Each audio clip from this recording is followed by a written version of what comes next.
Ele tirou minha inocência e quase tirou minha vida. Até hoje, quando fecho os olhos, sinto aquelas mãos grandes e sujas me sufocando. Mas antes de começar essa história, quero que vocês saibam que sobrevivi para contar. E se você está passando por algo parecido, eu quero que saiba, você também pode sobreviver. Me chamo Conceição Pereira Santana, tenho 78 anos hoje, mas minha história começa quando eu tinha apenas 9. Todo mundo aqui em Santa Maria da Vitória, esse pedacinho de Bahia escondido às margens do rio Corrente, me conhece como Dona São da Farmácia.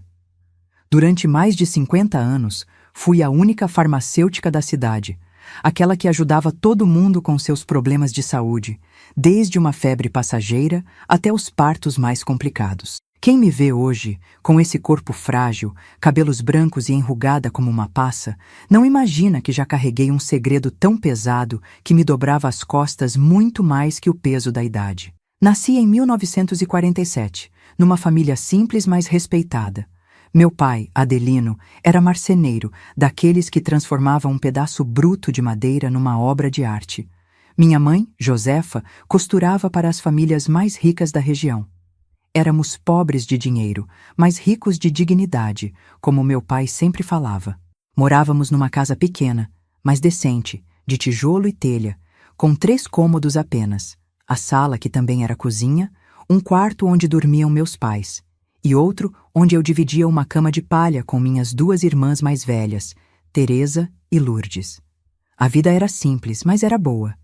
Acordávamos com o cantar do galo, comíamos o que plantávamos no quintal e dormíamos cedo, embalados pelo som dos grilos e sapos. Nossa rotina só mudava aos domingos, quando íamos para a missa na igrejinha da praça, e uma vez por mês, quando almoçávamos na casa da minha avó paterna, Dona Antônia. Esses almoços eram um acontecimento na família. Reuniam todos os filhos dela, meu pai e seus 4 irmãos, com suas respectivas famílias. Era um dia de fartura, de comer até não aguentar mais, de risadas, histórias e, para nós, crianças, de brincar com os primos que raramente víamos. A casa da vovó Antônia ficava num terreno grande, afastado da cidade, com um pomar nos fundos que parecia um pedacinho do paraíso para nós, crianças. Tinha manga, goiaba, jabuticaba, acerola. Fruta que você pode imaginar, tinha lá. A casa em si era grande, dessas antigas, com muitos quartos, uma varanda que circulava tudo e um quintal de terra batida onde as galinhas ciscavam livremente.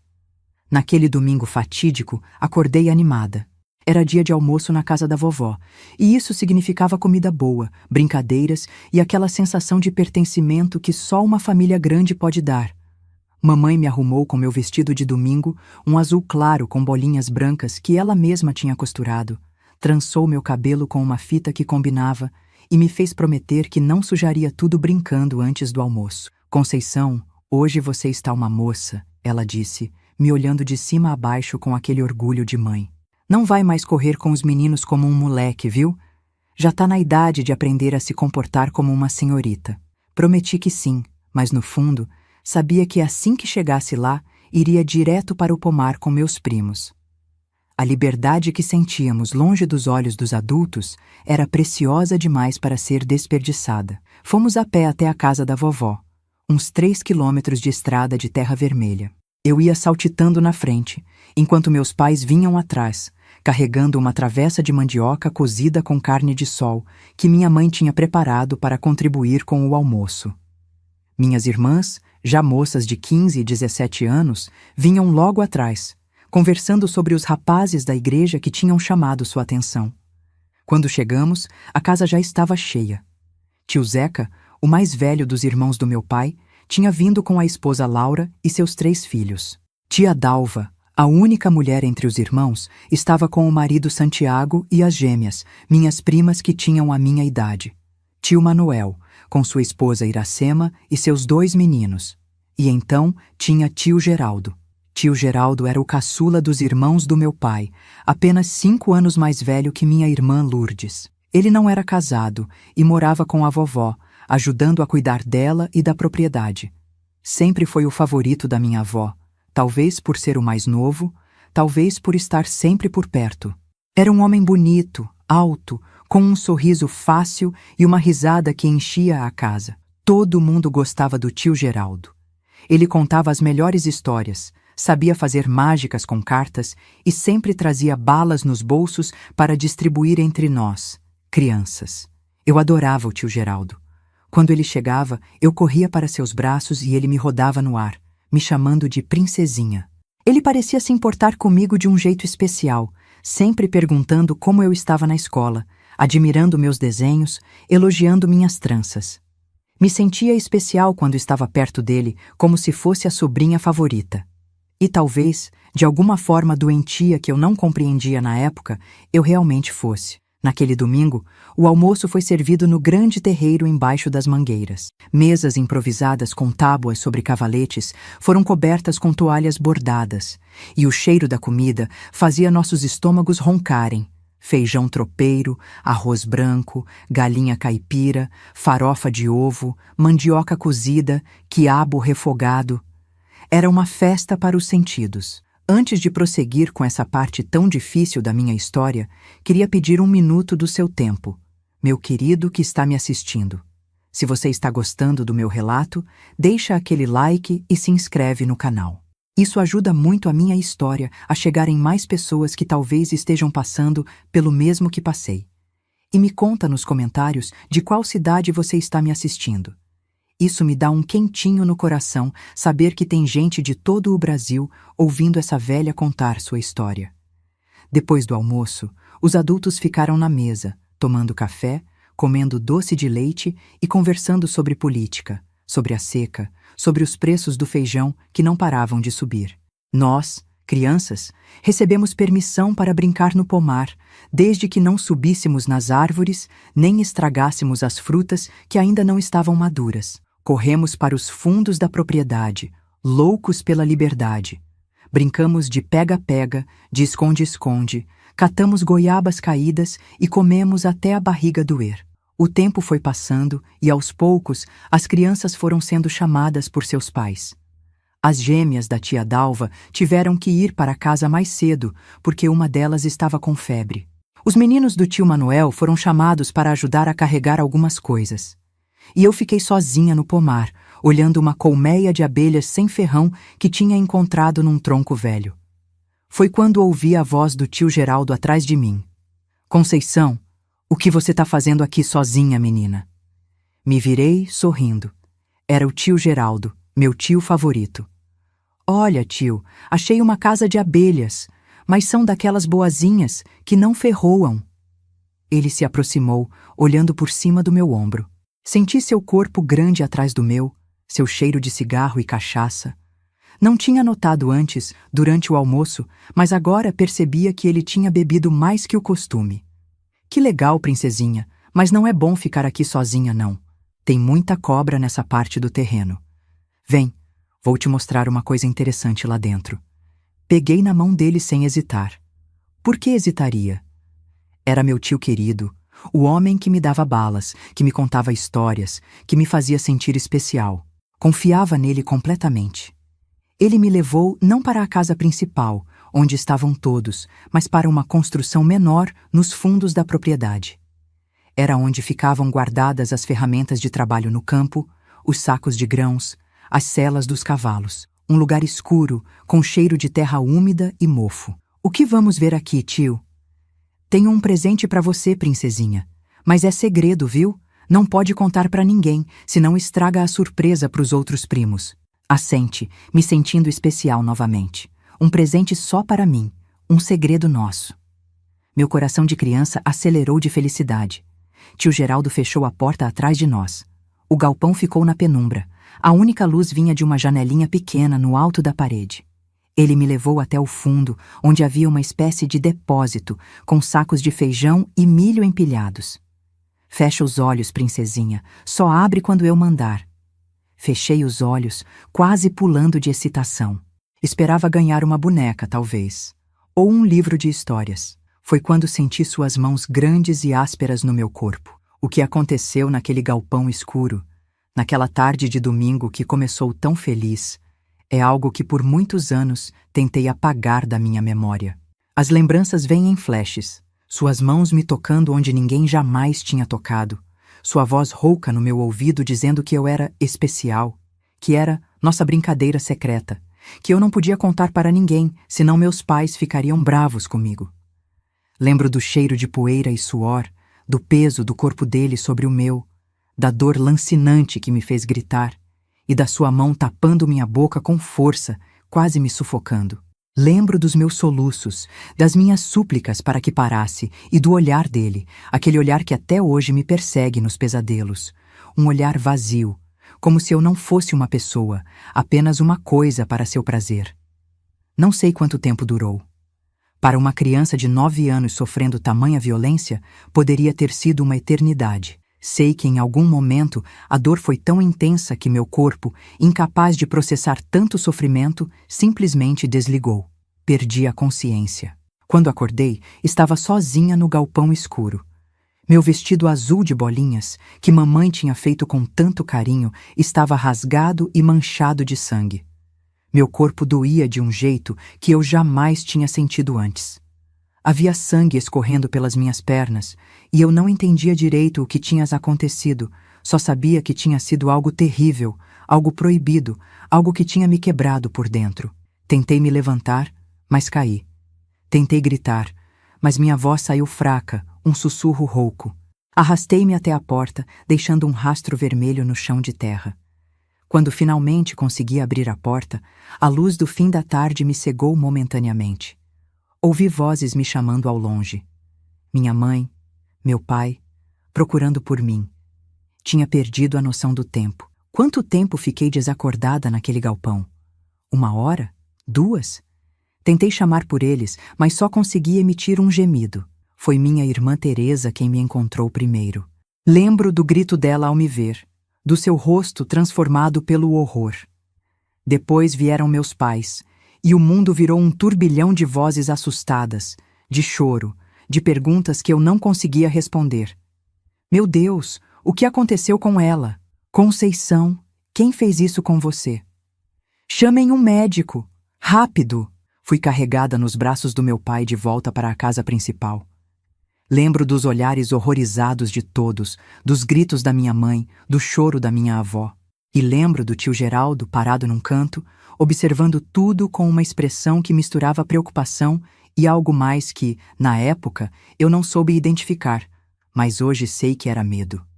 Medo de ser descoberto. Não consegui dizer nada.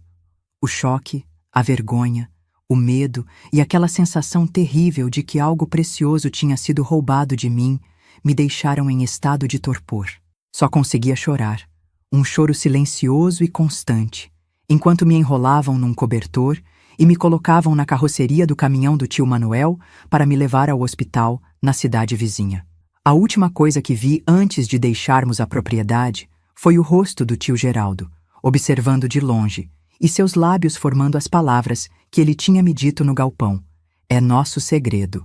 A viagem até o hospital foi um pesadelo. Cada solavanco do caminhão naquela estrada esburacada era como uma facada no meu corpo já destruído. Minhas lágrimas secaram, não porque a dor tinha passado, mas porque parecia que meu corpo não tinha mais nada para dar. Estava vazia, uma casca de menina. O hospital ficava em Correntina, a cidade maior perto de Santa Maria da Vitória. Era um prédio branco, de 2 andares, com um crucifixo grande na entrada. Naquela época, a maioria dos hospitais do interior era administrada por freiras. Lembro dos olhares horrorizados das enfermeiras quando me viram, das conversas sussurradas, do rosto da freira diretora se contorcendo em uma expressão que misturava pena e indignação. A menina foi violentada, ouvi alguém dizer, embora na época eu nem soubesse direito o que essa palavra significava. Sabia apenas que algo terrível tinha acontecido. Algo que fazia os adultos baixarem a voz e trocarem olhares pesados. Me levaram para uma sala pequena e branca. Uma médica veio me examinar. Lembro do alívio que senti por ser uma mulher. Suas mãos eram gentis, mas cada toque ainda assim me causava dor. Ela falava baixinho comigo, tentando me acalmar, mas eu estava além do alcance de qualquer conforto. Vamos ter que operá-la, ouvi a médica dizer aos meus pais. Os ferimentos internos são graves. O que se seguiu foi um borrão de agulhas, máscaras, luzes fortes, vozes distantes e, misericordiosamente, escuridão quando a anestesia finalmente fez efeito. Ao acordar, horas depois, estava numa cama de hospital, com tubos e faixas por todo lado. O quarto estava escuro, iluminado apenas pela luz fraca que vinha do corredor. Na cadeira ao lado da cama, minha mãe dormia em uma posição desconfortável, o rosto inchado de tanto chorar. Quis chamá-la, mas minha voz não saía. Tentei mexer a mão para tocá-la, mas meu corpo parecia pesar toneladas. Foi então que ouvi um som vindo da porta. Passos leves, cuidadosos. Meu coração disparou, o pânico tomando conta de mim. Seria ele? Teria vindo para me silenciar de vez? A porta se abriu lentamente e a luz do corredor revelou o rosto do meu pai.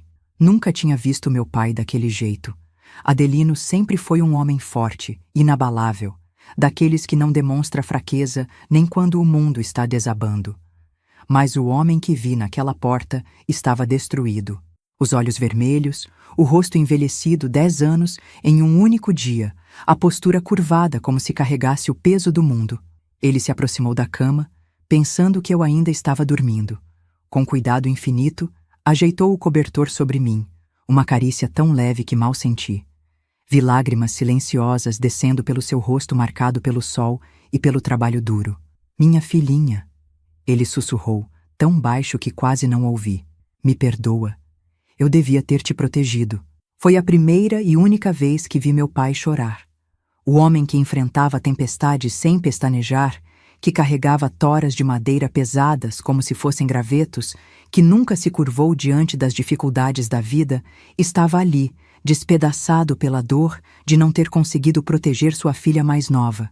Fechei os olhos, fingindo ainda estar dormindo. Não queria que ele soubesse que o tinha visto naquele momento de vulnerabilidade. Mesmo criança, sabia que havia coisas que um homem como meu pai preferia manter em privado. Os dias no hospital se arrastaram. Descobri depois que fiquei internada quase 2 semanas. Tinha perdido muito sangue, os ferimentos internos eram graves, e houve momentos em que os médicos temeram pela minha vida. Mas eu era forte, como dizia a médica. Essa menina tem força de Jequitibá, ela comentava para as enfermeiras. No 3º dia, quando já conseguia ficar acordada por mais tempo e a dor tinha diminuído um pouco graças aos remédios, a médica veio me ver acompanhada de um homem de terno que se apresentou como delegado. Conceição, ele disse sentando-se ao lado da minha cama. Sei que é difícil falar sobre isso, mas precisamos que você nos conte o que aconteceu. Quem fez isso com você? Olhei para minha mãe, que estava do outro lado da cama. Seus olhos estavam cheios de uma mistura de dor e determinação. Pode falar, filha, ela disse, segurando minha mão. Ninguém vai te fazer mal de novo. Papai e eu vamos te proteger. Mesmo assim, as palavras não vinham. Como contar que meu próprio tio, o irmão do meu pai, o favorito da vovó, tinha feito algo tão horrível? Como dizer que o homem que todos amavam, que contava histórias e fazia mágicas, era um monstro? Mas algo no olhar da minha mãe, uma firmeza que dizia que ela lutaria por mim contra o mundo inteiro se fosse preciso, me deu coragem. Foi o tio Geraldo, sussurrei, tão baixo que eles tiveram que se inclinar para ouvir. O silêncio que se seguiu foi absoluto. Vi o choque no rosto do delegado, a confirmação dolorosa no da minha mãe. Ela já suspeitava, percebi. Talvez já tivesse visto algo no comportamento dele que nunca notei. Talvez tivesse percebido olhares, gestos, que passaram despercebidos para todos os outros. Tem certeza, filha? Perguntou o delegado, sua voz agora mais suave. É uma acusação muito séria. Tenho, respondi, sentindo um peso saindo dos meus ombros conforme as palavras saíam. Ele me levou para o galpão das ferramentas. Disse que tinha um presente para mim. Um presente só meu. E depois, não consegui continuar. As lágrimas vieram em cascata, e com elas, os soluços que balançavam meu corpo dolorido. Minha mãe me abraçou com cuidado, murmurando palavras de conforto no meu ouvido. Está tudo bem, minha filha. Você foi muito corajosa, muito corajosa. O delegado fez mais algumas perguntas, anotou tudo num caderninho e depois saiu, prometendo que providências seriam tomadas. Só anos depois, entendi o que significava aquela frase. Quando ficamos sozinhas, minha mãe segurou minhas mãos nas dela e me olhou com uma intensidade que nunca esqueci. Conceição, escuta bem o que vou te dizer. O que aconteceu com você não foi sua culpa. Não foi por causa do seu vestido. Não foi porque você sorriu demais. Não foi porque você estava sozinha no pomar. Foi porque seu tio é um homem doente, um monstro que se esconde atrás de sorrisos e balas. E ele vai pagar por isso. Eu prometo. Assenti, ainda incapaz de acreditar totalmente naquelas palavras. Parte de mim, a parte criança que ainda não entendia a maldade do mundo, achava que devia ter feito algo para provocar aquela situação. Talvez se eu não tivesse aceitado ir com ele, se não tivesse confiado tanto. E tem mais uma coisa, continuou minha mãe. Sua voz agora um sussurro. Seu pai não pode saber que foi o irmão dele. Não ainda. Por quê? Perguntei confusa. Porque seu pai vai matar ele, Conceição. Vai matar e vai para a cadeia, e nós vamos ficar sem ele, e eu não posso perder vocês dois. Não entendi completamente naquele momento, mas concordei. Confiava na minha mãe mais do que em qualquer pessoa no mundo. O que eu não sabia era que meu pai já estava na porta do quarto. Tinha ouvido tudo. A expressão no rosto dele quando entrou, meu Deus, nunca vou esquecer. Era como se algo tivesse morrido dentro dele. Algo fundamental.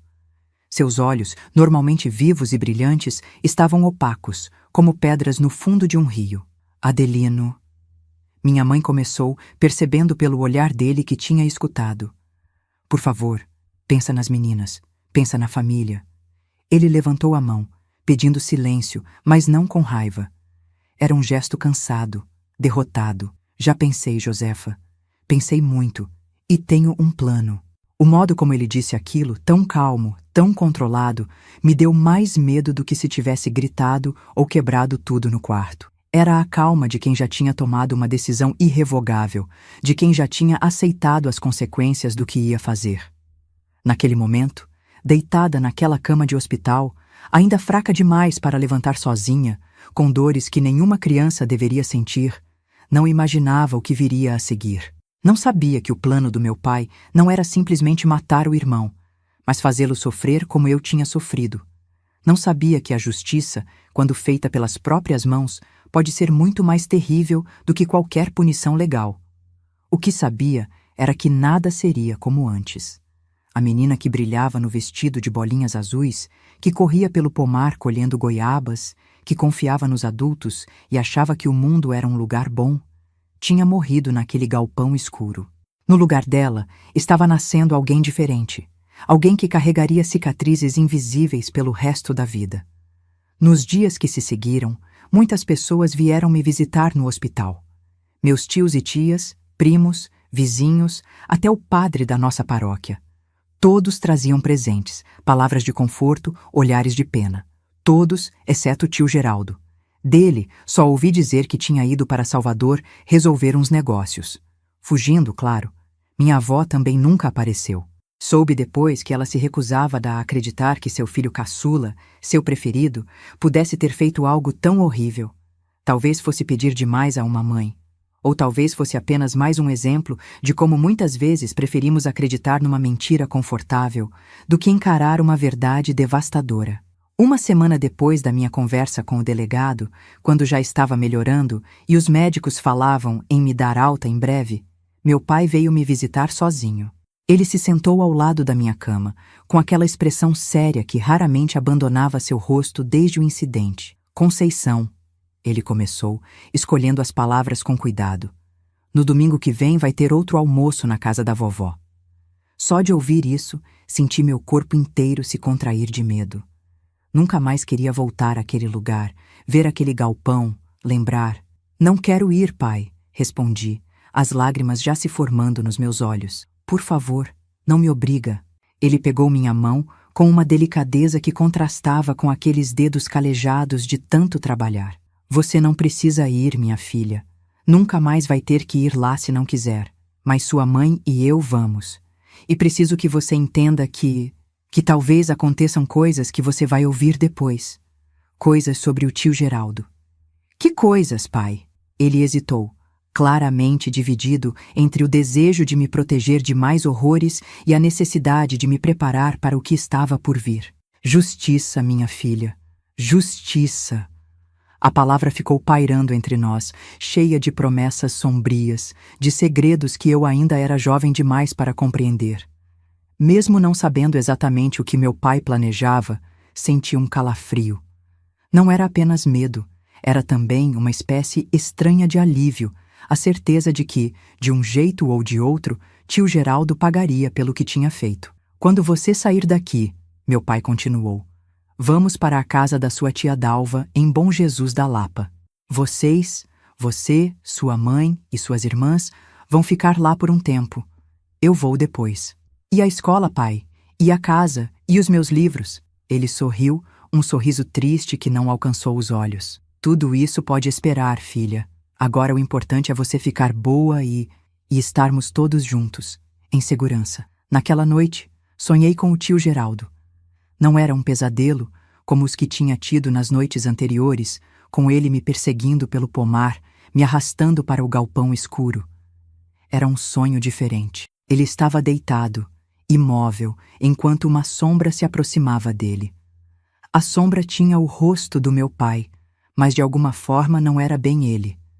Era algo mais antigo, mais primitivo, como se todas as gerações de pais que já tiveram que proteger suas filhas tivessem se fundido naquela figura que avançava lentamente, inexoravelmente, em direção ao homem adormecido. Acordei antes de ver o que acontecia, mas a sensação que ficou comigo era de que, fosse o que fosse, seria irreversível. Como a perda da minha inocência naquele domingo fatídico, como as cicatrizes que ficariam no meu corpo e na minha alma, como a confiança que nunca mais seria a mesma. 3 dias depois, recebi alta do hospital. Saí numa cadeira de rodas, ainda fraca demais para andar sozinha. O mundo lá fora parecia estranhamente o mesmo, como se fosse impossível que o céu continuasse azul, que os pássaros ainda cantassem, que a vida seguisse seu curso depois de algo tão terrível. No carro emprestado que nos levaria para Bom Jesus da Lapa, olhei para trás, para o hospital que tinha sido meu lar nas últimas 2 semanas. A médica que tinha cuidado de mim estava na porta, acenando. Ela tinha dito, no último exame, que eu provavelmente nunca poderia ter filhos. Os danos tinham sido graves demais. Na época, aquilo não significou muito para mim. Eu tinha 9 anos. Filhos eram um conceito distante, quase abstrato. Só muito mais tarde entendi completamente o que mais tinha me sido roubado naquele dia. A viagem para a casa da minha tia foi silenciosa. Minha mãe segurando minha mão o tempo todo, minhas irmãs sentadas no banco da frente com meu pai, todos mergulhados em pensamentos que não compartilhavam.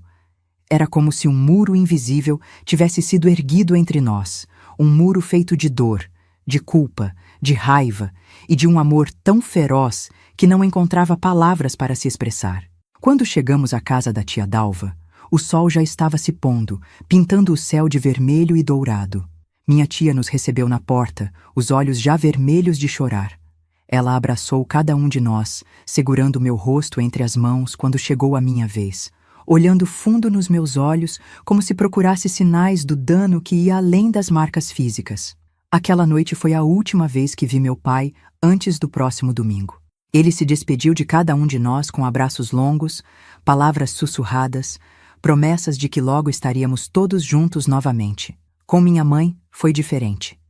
Os dois se afastaram, conversaram em voz baixa por muito tempo, e quando voltaram, vi que minha mãe tinha chorado, mas havia algo mais em seu rosto. Uma determinação feroz, quase selvagem. Volto no domingo à noite, meu pai disse antes de partir. Fiquem aqui, não saiam para a cidade, não falem com ninguém sobre o que aconteceu. E então ele se foi, levando consigo o peso de uma decisão que mudaria nossas vidas para sempre. O que aconteceu naquele domingo, na casa da minha avó, só soube muito tempo depois. E mesmo assim, não a história completa, apenas fragmentos, sussurros, rumores que circularam por anos na nossa região. O suficiente para entender que algumas formas de justiça são tão terríveis quanto o crime que as motiva. O suficiente para saber que meu pai, aquele homem gentil que me ensinava a reconhecer os tipos de madeira pelo cheiro, tinha dentro de si uma escuridão que só veio à tona quando o que ele mais amava foi ameaçado. O tempo que passamos na casa da tia Dalva, em Bom Jesus da Lapa, se arrastou como uma procissão de Sexta-feira Santa. Eram dias de espera, de silêncio pesado e de olhares carregados de segredos. Minha tia fazia o possível para me ajudar a recuperar não só o corpo, mas a alma também. Preparava as comidas que eu mais gostava, me deixava dormir com uma lamparina acesa e nunca me pressionava a falar sobre o que tinha acontecido. Minhas irmãs, Teresa e Lourdes, se revezavam ao meu lado, lendo histórias, penteando meu cabelo, tentando me fazer sorrir com piadas que já não faziam sentido para mim. Via nos olhos delas não só a tristeza, mas também um medo novo, o medo de que o mundo não era o lugar seguro que elas pensavam, que o mal podia vir vestido de família, com voz gentil e mãos que antes só ofereciam balas. Minha mãe quase não dormia. À noite, eu a ouvia andando pela casa, murmurando orações, às vezes chorando baixinho quando pensava que ninguém podia ouvir. Durante o dia, ela se mantinha forte por mim, por nós todos, mas seus olhos tinham um brilho febril, como se estivesse constantemente calculando, planejando, preparando-se para algo que eu não conseguia compreender completamente. O domingo demorou a chegar e, ao mesmo tempo, veio rápido demais. Quando o sol nasceu naquele dia, senti um peso no estômago, uma certeza obscura de que algo irreversível estava prestes a acontecer. Minha mãe se vestiu com cuidado, escolhendo um vestido preto simples, amarrando o cabelo num coque apertado. Não era a roupa festiva de quem vai para um almoço de família.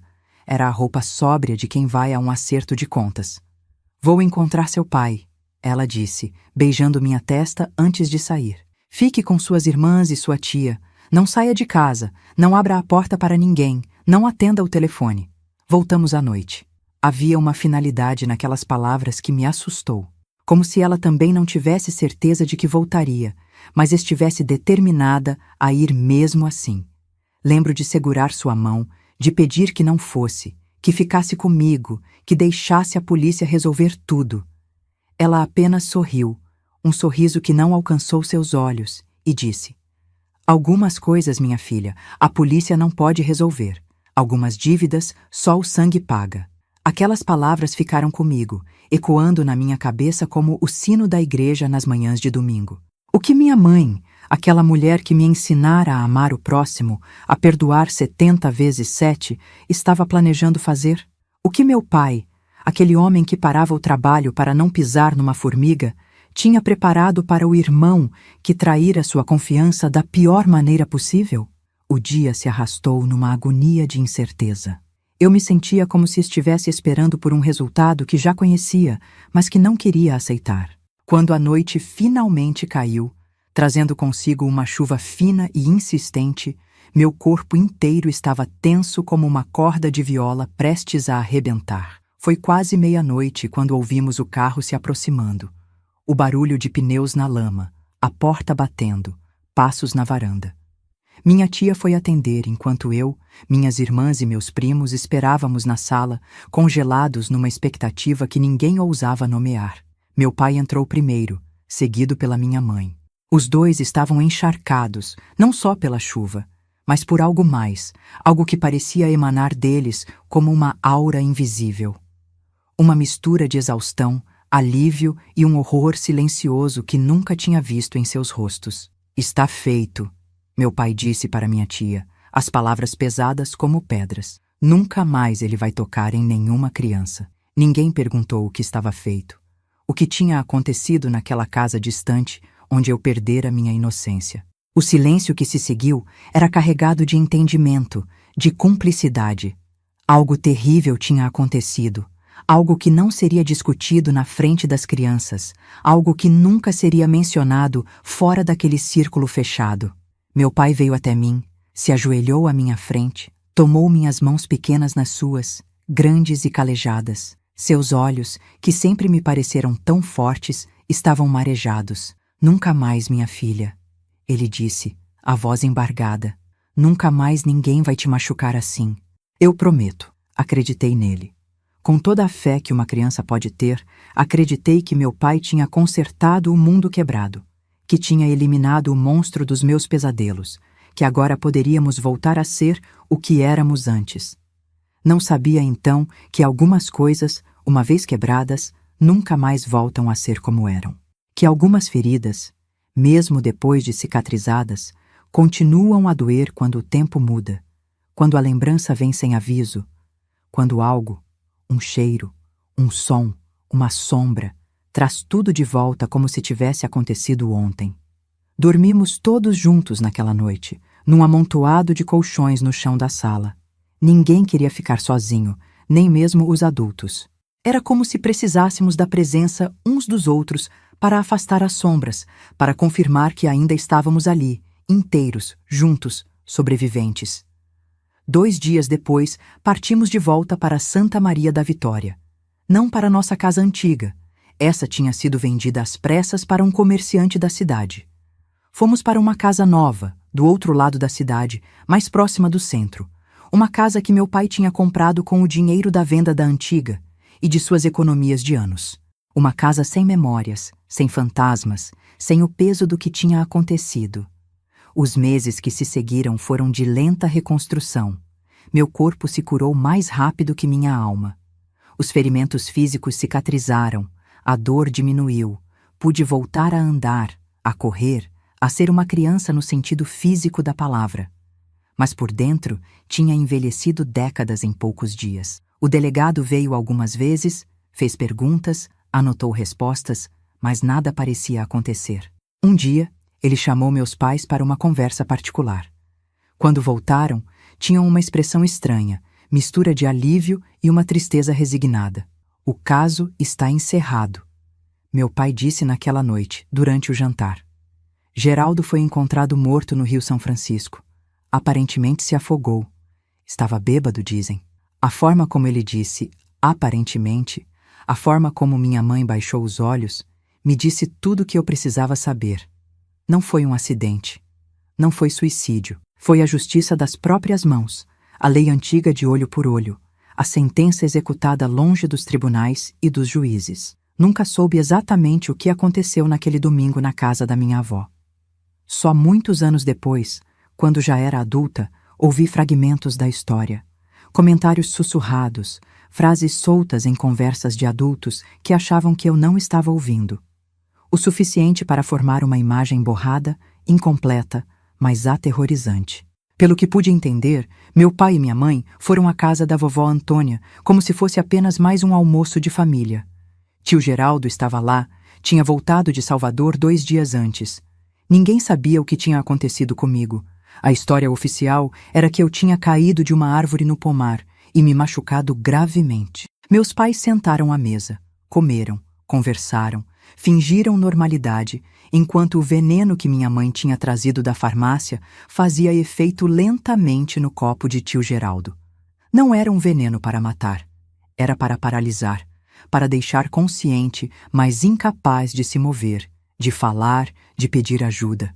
Quando todos os outros convidados foram embora, quando minha avó se recolheu para descansar, eles o levaram para o mesmo galpão onde ele tinha me atacado. E lá, no mesmo local onde ele tinha destruído minha infância, meu pai... Bem, há coisas que é melhor não saber em detalhes, nem mesmo agora, tantos anos depois.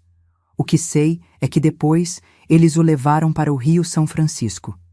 Ele ainda estava vivo, mas fraco, debilitado. A água fez o resto, levando embora não só sua vida, mas também as provas do que tinha acontecido antes. A notícia da morte de tio Geraldo se espalhou rapidamente pela região.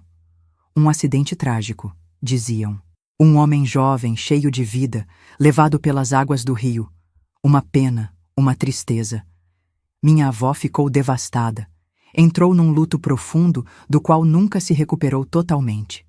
Seus outros filhos a apoiaram, tentaram consolá-la, mas nada preencheu o vazio deixado pelo filho caçula, o preferido. O que ninguém disse publicamente, mas que todos suspeitavam, era a verdade sobre o que ele tinha feito.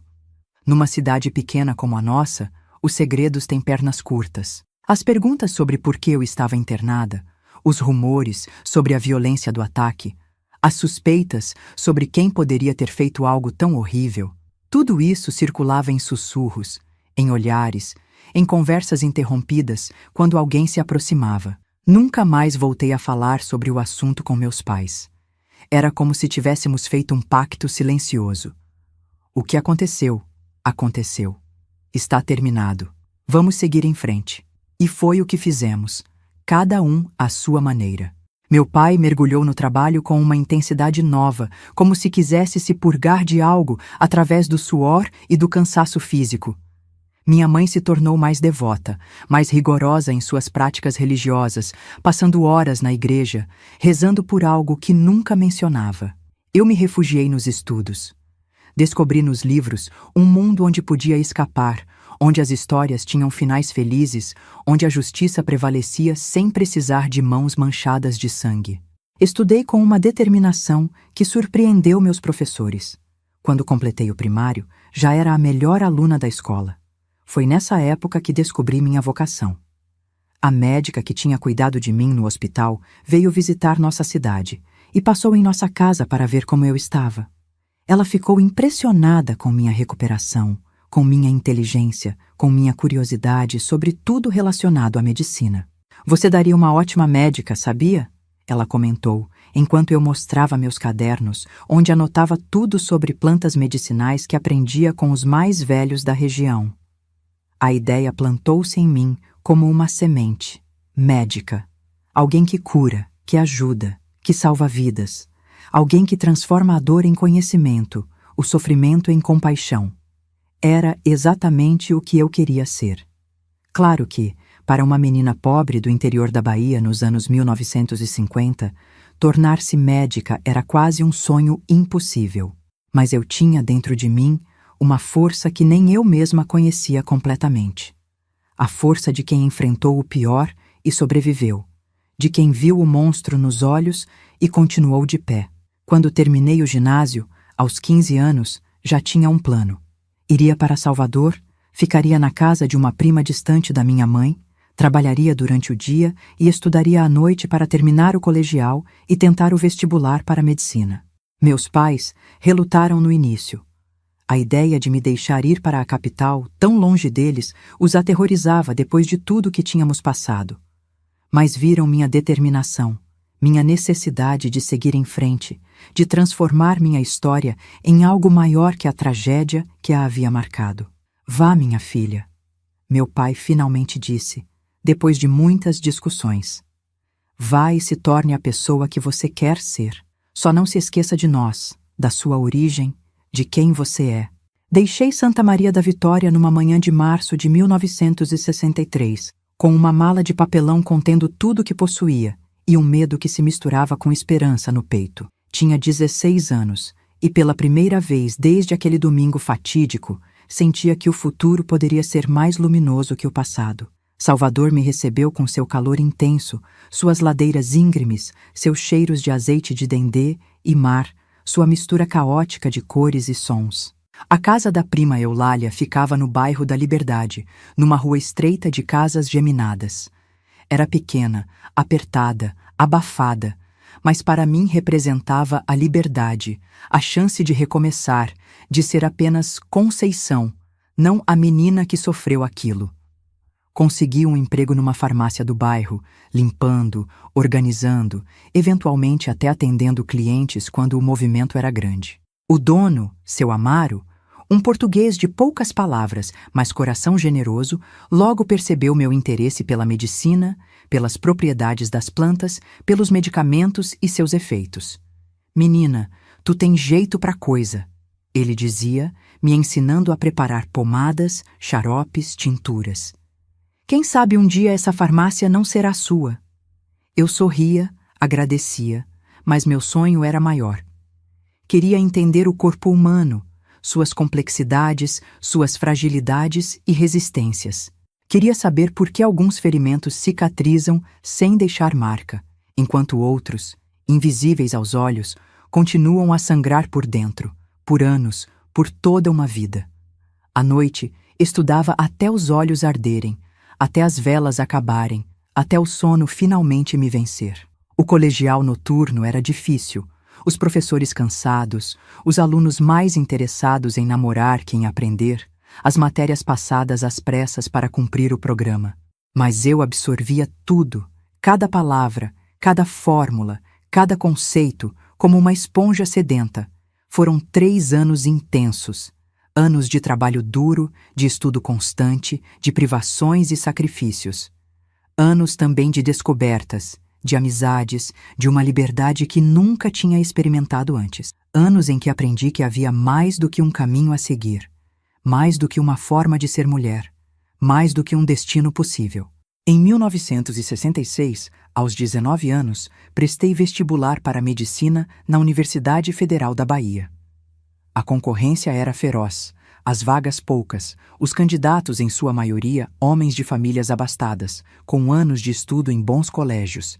Minhas chances eram mínimas, mas tinha algo que muitos deles não tinham: uma determinação nascida da dor, uma vontade de ferro forjada no fogo da pior experiência que uma menina pode viver. O dia em que vi meu nome na lista de aprovados foi o mais feliz da minha vida até então. Chorei como não chorava desde aqueles dias no hospital, mas eram lágrimas diferentes. Lágrimas de alegria, de vitória, de uma esperança que finalmente começava a se concretizar.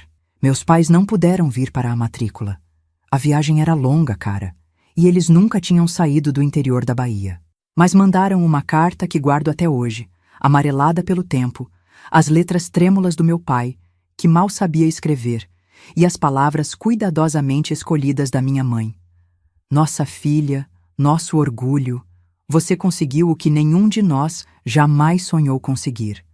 Carrega nosso nome, nossa história, nosso amor com você por onde for. E lembre-se sempre, você é mais forte do que tudo que tentou te derrubar. Li e reli aquela carta tantas vezes que sabia cada palavra de cor. Ela era a prova de que, apesar de tudo, apesar do horror que tinha manchado minha infância, apesar da justiça terrível que meus pais tinham executado, havia amor. Um amor imperfeito, talvez, manchado de sangue e culpa, mas ainda assim, amor. A faculdade de medicina foi mais difícil do que qualquer coisa que eu tivesse enfrentado antes. Os professores eram exigentes, as aulas puxadas, as noites de plantão extenuantes. Ser uma das poucas mulheres no curso trazia desafios extras, os comentários sexistas, as piadas de mau gosto, os professores que duvidavam da minha capacidade. Mas nada disso me deteve. Cada obstáculo apenas alimentava minha determinação. No 4º ano, quando comecei os estágios práticos, descobri minha verdadeira vocação: a ginecologia e obstetrícia. Trazer vidas ao mundo, cuidar da saúde das mulheres, especialmente daquelas que, como eu, tinham sofrido violências que deixavam marcas invisíveis, mas profundas. Era isso que queria fazer pelo resto da minha vida. Foi durante um plantão na maternidade, ajudando a trazer ao mundo um bebê de uma menina de apenas 13 anos, vítima de abuso como eu tinha sido, que tomei uma decisão. Não voltaria para Salvador depois de formada. Voltaria para o interior, para lugares como Santa Maria da Vitória, onde meninas como eu, como aquela jovem mãe assustada, não tinham acesso a cuidados médicos adequados, a informação, a proteção. Me formei em 1972, aos 25 anos. A cerimônia foi simples, mas meus pais estavam lá. Mais velhos, mais curvados pelo trabalho duro e pelo peso dos segredos que carregavam, mas com os olhos brilhando de orgulho. Minhas irmãs também vieram, já casadas, com seus próprios filhos pequenos. Doutora Conceição Pereira Santana. Meu pai pronunciou lentamente, saboreando cada sílaba quando recebeu meu diploma em suas mãos calejadas. Quem diria, hein? Minha filha, uma doutora. Havia algo em seus olhos naquele momento, não apenas orgulho, mas também uma espécie de redenção, como se de alguma forma minha conquista justificasse o que ele tinha feito naquele domingo distante, como se meu sucesso fosse a prova de que o sangue derramado não tinha sido em vão. Não voltei para Santa Maria da Vitória. Em vez disso, aceitei um posto em Correntina, a cidade vizinha, onde ficava o hospital que tinha me atendido tantos anos antes. A médica que tinha cuidado de mim estava se aposentando e indicou o meu nome para substituí-la. O ciclo se completa, ela disse quando me recebeu no hospital, agora como colega, não mais como paciente. A menina que salvamos volta para salvar outras. Trabalhei naquele hospital por 5 anos. Anos intensos, de aprendizado constante, de desafios enormes, falta de recursos, distância dos grandes centros, resistência de alguns pacientes em serem atendidos por uma médica mulher tão jovem. Mas foram também anos de profunda satisfação. Cada vida que ajudava a trazer ao mundo, cada mulher que conseguia se recuperar de um parto difícil, cada menina que protegia de um destino semelhante ao meu, denunciando abusos às autoridades, cada pequena vitória era um bálsamo para a ferida antiga que ainda carregava. Foi em Correntina também que conheci Antônio, o farmacêutico que se tornaria meu marido. Ele tinha vindo do Rio de Janeiro para o interior da Bahia como parte de um programa do governo para levar profissionais de saúde para áreas carentes. Era um homem gentil, paciente, com mãos delicadas como nunca tinha visto em um homem antes. Nosso namoro foi lento, respeitoso. Ele sabia, não em detalhes, mas o suficiente sobre o que tinha acontecido comigo. Sabia que havia cicatrizes, tanto físicas quanto emocionais, que eu carregava. Sabia que havia noites em que eu acordava gritando, banhada em suor frio, presa em pesadelos que vinham do passado. E sabia, acima de tudo, que eu talvez nunca pudesse dar a ele filhos biológicos. Não importa, ele disse quando contei sobre a última parte, as lágrimas escorrendo pelo meu rosto. Existem tantas crianças que precisam de amor, de cuidado. Se for para termos uma família, encontraremos um jeito. Nos casamos em 1978, numa cerimônia simples na igrejinha de Correntina. Meu pai, já idoso, me levou ao altar com passos lentos, mas firmes. Minha mãe chorou durante toda a cerimônia, lágrimas silenciosas que falavam de alívio, de gratidão por ver sua filha, aquela que quase perdeu, encontrando um caminho para a felicidade. No ano seguinte, abrimos nossa própria farmácia em Santa Maria da Vitória. Voltei para a cidade que tinha deixado tantos anos antes, não mais como a menina quebrada, mas como a mulher que tinha se reconstruído, peça por peça, cicatriz por cicatriz. A farmácia Santana se tornou o coração da cidade. Não era apenas um lugar para comprar remédios. Era um ponto de encontro, de aconselhamento, de cuidado. Antônio cuidava da parte administrativa, da manipulação de fórmulas, dos medicamentos. Eu oferecia consultas, orientações, às vezes até pequenos procedimentos para aqueles que não podiam chegar até o hospital em Correntina. Ao longo dos anos, adotamos 3 crianças, Rodrigo, Mariana e Carla. 3 almas que, como eu, tinham conhecido o lado mais sombrio da vida cedo demais. Rodrigo tinha sido abandonado ao nascer. Mariana e Carla eram irmãs, resgatadas de um pai violento depois que a mãe morreu. Demos a eles o que nos foi dado e o que nos foi tirado: amor, segurança, uma chance de recomeçar. Meus pais viveram o suficiente para conhecer seus netos adotivos, para vê-los crescer, para perceber que a família que tinham protegido com tanta ferocidade, mesmo que por meios terríveis, continuava a florescer, a se expandir, a existir através de novas vidas, novos começos. Quando meu pai morreu em 1985, encontrei entre seus pertences um recorte de jornal amarelado pelo tempo. Era a notícia do afogamento acidental de tio Geraldo no Rio São Francisco, datada daquele domingo fatídico de 1956. Ele tinha guardado aquilo todos esses anos, como um lembrete, uma prova, talvez até como uma espécie de penitência. No verso do recorte, escrito com a letra trêmula dele, havia apenas uma frase: "Por Conceição, eu faria tudo de novo." Guardei aquele recorte, não como um troféu ou uma celebração, mas como um lembrete de que o amor, mesmo quando se manifesta em seus aspectos mais sombrios, mais terríveis, ainda é amor.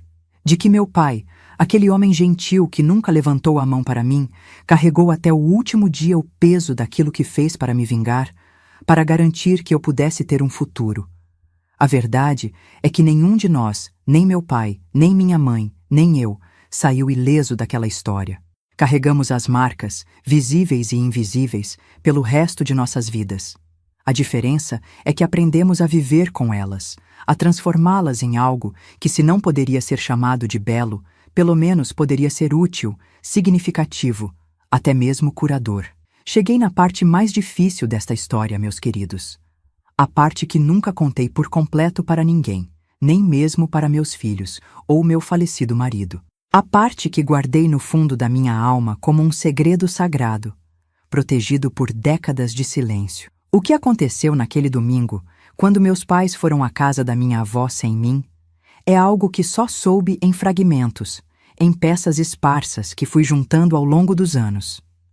Algumas contadas em momentos de fraqueza pela minha mãe, outras sussurradas por minha tia Dalva anos depois, outras ainda deduzidas por olhares, suspiros, pesadelos que meu pai tinha nas noites de tempestade. Naquela semana, entre minha internação no hospital e o domingo do almoço, meus pais passaram horas planejando cada detalhe. Lembro das noites em que os ouvia conversando em voz baixa no quarto ao lado, das frases soltas que conseguia captar. Tem que parecer acidente. Ninguém pode suspeitar. Ele tem que sentir o que ela sentiu.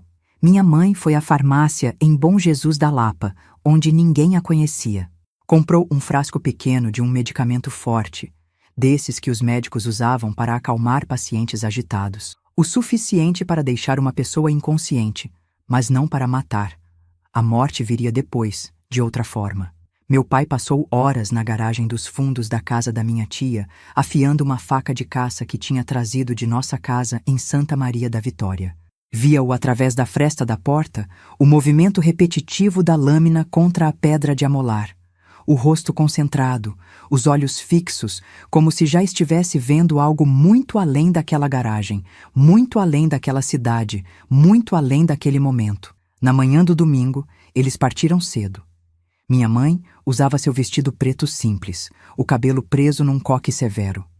Meu pai, sua única camisa boa, aquela que só usava para missas de Natal e Páscoa. Os dois pareciam ir para um funeral, não para um almoço de família.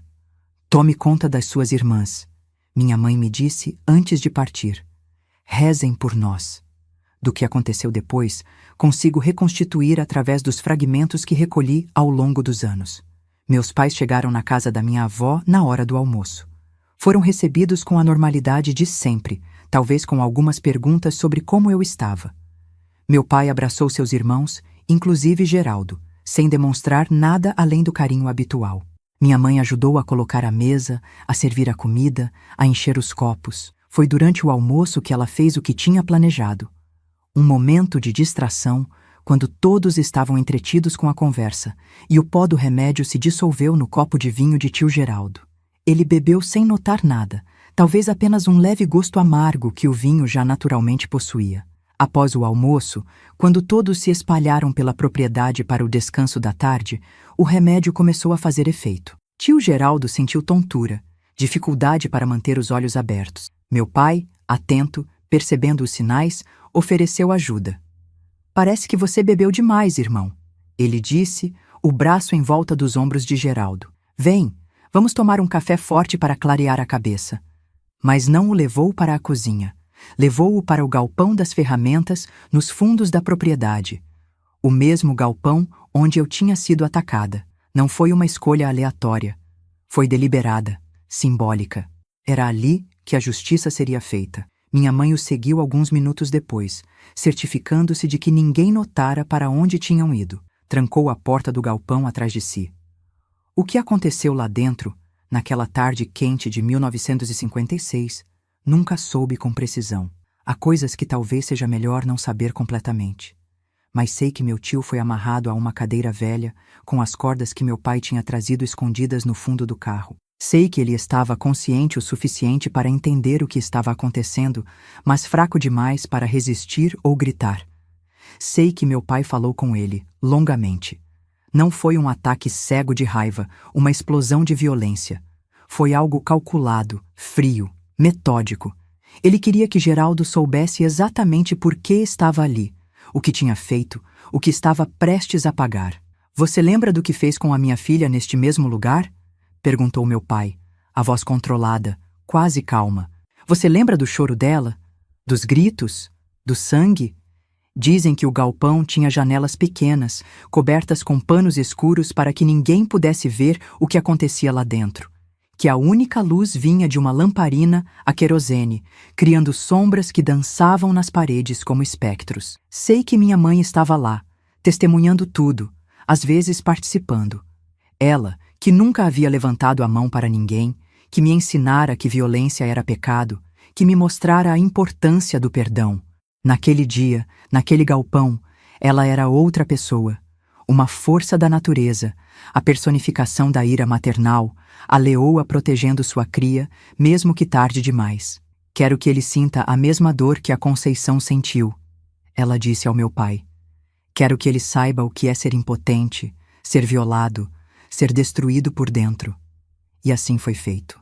Com a mesma faca que tio Geraldo tinha usado para ameaçar uma criança aterrorizada, meu pai infligiu ferimentos calculados para causar dor extrema sem matar. Ferimentos que deixariam cicatrizes permanentes, como as que eu carregaria para sempre. Ferimentos em lugares que significariam que ele nunca mais poderia fazer a outra criança o que tinha feito a mim.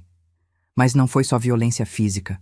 Foi também uma execução psicológica. Cada corte era acompanhado por palavras que descreviam exatamente o que ele tinha feito comigo, como eu tinha me sentido, o que tinha sido roubado de mim. Era como se meus pais quisessem garantir que, em seus últimos momentos, tio Geraldo entendesse completamente a monstruosidade de seus atos. Quando terminaram, ele estava vivo, mas apenas tecnicamente. Tinha perdido muito sangue, estava em choque, à beira da inconsciência. Foi quando meu pai e minha mãe o levaram para o carro, escondido sob uma lona, e dirigiram até uma parte isolada do Rio São Francisco. A noite já tinha caído.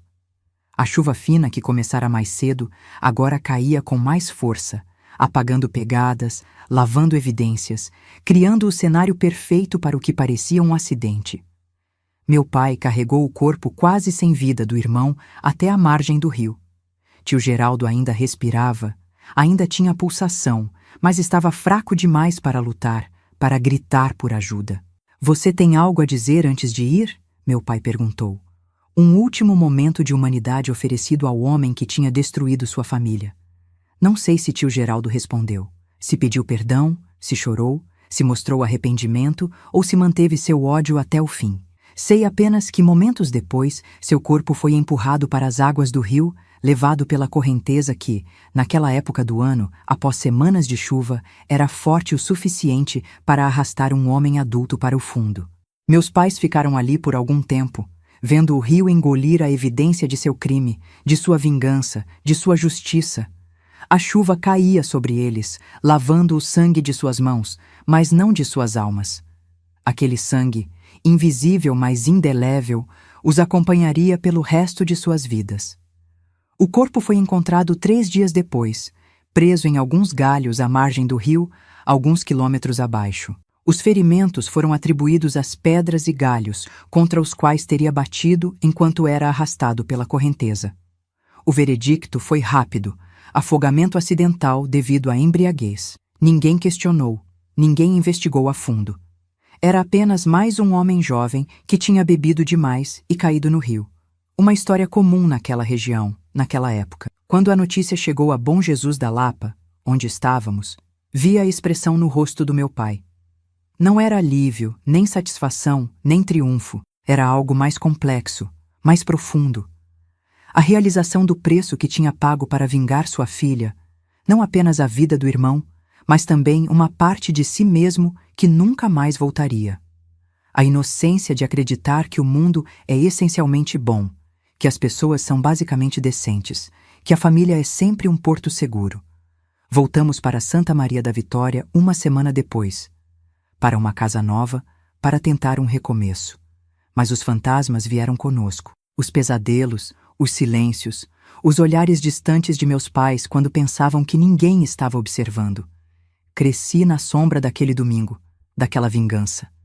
cada conquista minha, terminar os estudos, entrar na faculdade de medicina, me formar, abrir minha própria farmácia, era celebrada com uma alegria misturada a uma tristeza inexplicável para quem não conhecia nossa história completa.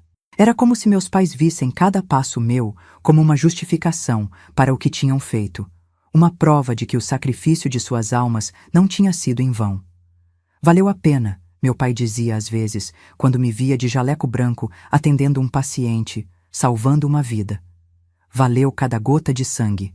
Ele nunca especificava de qual sangue falava, se do meu derramado naquele galpão quando eu tinha apenas 9 anos, ou do irmão dele, derramado no mesmo local anos depois, ou ainda o seu próprio, metafórico, mas igualmente real, que ele sentiu escorrendo de seu coração no momento em que cruzou uma linha da qual não havia retorno.